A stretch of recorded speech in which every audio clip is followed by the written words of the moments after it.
O que parece a decisão do Dino foi...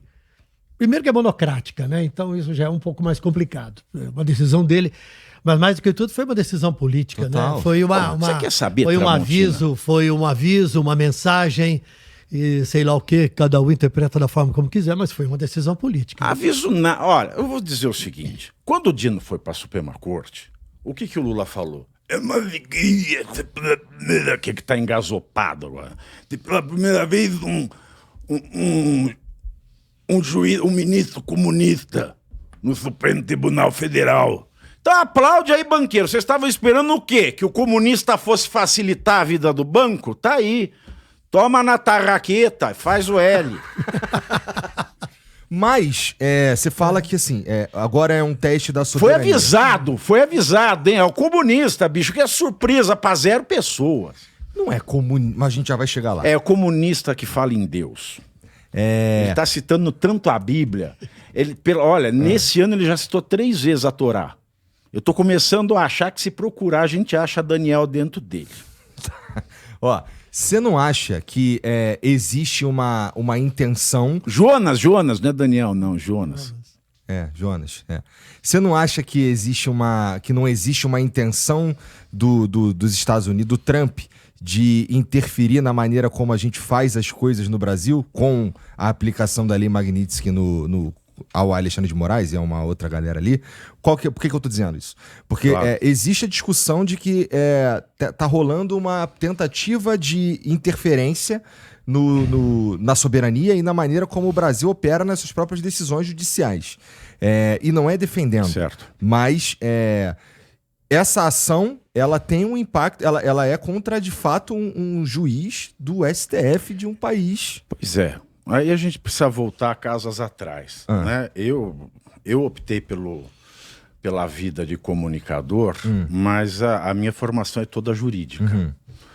E como eu converso com os meus antigos professores, eu abandonei o mundo, a advocacia em especial, porque de que adianta você ser bem formado, estudar tanto, encher o rabicó de título para fazer uma tese e ela ser julgada pelo Toffoli, que nunca fez uma pós, nunca escreveu um livro, nem um artigo. Suspeito até que ele não tenha lido os livros. De que adianta? Então, quando a gente... Mas a única coisa que eu faço no direito ainda é dar aula. Né? Eu leciono filosofia do direito. Então, a gente tem que se perguntar, primeiro, é um juiz da Suprema Corte, é um ministro do Supremo Tribunal Federal. Uhum. Bom, pelo papel timbrado Mas o que é um ministro do Supremo Tribunal Federal? O ministro do Supremo Tribunal Federal é um sujeito que tem reputação ilibada, mais de 35 anos, é brasileiro nato e tem notável saber jurídico.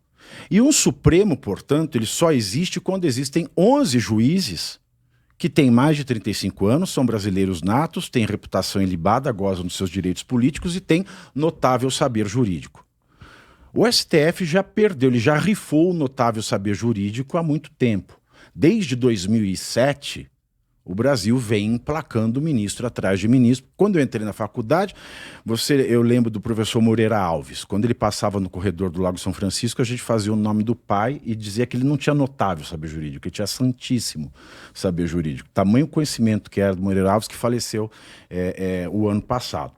Deve ter morrido de desgosto, né? Conhecendo o professor Moreira Alves, sabe o que ele pensava dessa atual composição do STF. Então começa o erro daí. O STF ele tem sido Supremo, porque para você Supremo você tem que ser uma coisa meio que sobre-humana. Então você não pode entrar no calor do debate, você não pode entrar em briga de bar. Não existe ministro Supremo que entre em briga de bar. Ele tem que estar acima da briga de bar. Isso é um ponto. O segundo ponto. Porque ele é um ministro do Supremo, ele não pode cometer crimes, ele está acima do bem e do mal, ele saiu da condição humana? Não, de jeito nenhum. Muito pelo contrário, quando ele comete crimes, os crimes dele são mais sérios, porque ele tem que ser um modelo de alguma coisa boa. Né? A mulher de César não basta ser honesta, tem que parecer honesta. Agora, no Brasil, elas não conseguem sequer parecer honestas. E o Alexandre de Moraes... ele, portanto, tomou decisões que violam os direitos humanos? Essa é uma pergunta que se faz, porque a Magnitsky se aplica a quem viola direitos fundamentais. Bom, vamos analisar. Os Estados Unidos querem interferir na soberania do Estado brasileiro. O que é Estado? Nós temos que conceituar Estado. Estado, a equação Estado é igual: território, povo e direito. Não tem ministro do STF, não tem presidente, não tem vice, não tem STF, não tem poder legislativo, judiciário e executivo. A equação da formação do Estado, e eu estou dando aqui a definição mais simples, que é do professor Dalmo de Abreu Dallari, fundador do PT.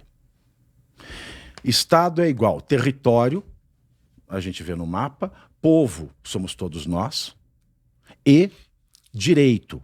É o direito que define quais são os poderes, é o direito que define quem pode ocupar os poderes e de que forma pode ocupar os poderes. Portanto, um golpe de Estado ou ferir a soberania do Estado é você ferir o povo do Estado, o território do Estado ou o direito do Estado.